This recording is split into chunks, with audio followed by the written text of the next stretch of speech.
ગુજરાતમાં સ્થાનિક સ્વરાજ્યની ચૂંટણીને અનુસંધાને રાજ્ય પોલીસ વડાની અધ્યક્ષતામાં મહત્વપૂર્ણ બેઠક યોજાઈ. આપ જોઈ રહ્યા છો નવનિર્માણ અમદાવાદ ન્યૂઝ. એક નજર આજના મુખ્ય સમાચાર પર. ગુજરાતમાં સ્થાનિક સ્વરાજ્યની ચૂંટણીની જાહેરાત થઈ ગઈ છે, ત્યારે રાજ્યમાં કોઈ અનિચ્છનીય બનાવ ન બને તે માટે રાજ્ય પોલીસ વડાની અધ્યક્ષતામાં ગાંધીનગર ખાતે મહત્વપૂર્ણ બેઠક યોજવામાં આવી હતી.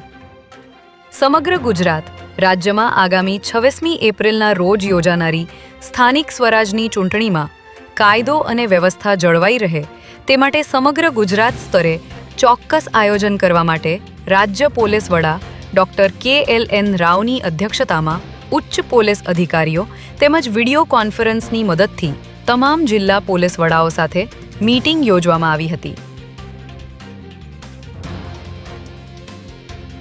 હાલ આચારસંહિતાના અમલ સાથે ચૂંટણી પ્રક્રિયા અનુસંધાનમાં આખરી ઓપ આપવા માટે ATSના ADGP અમિત વિશ્વકર્માની નોડલ ઓફિસર તરીકે નિમણૂક કરવામાં આવી છે.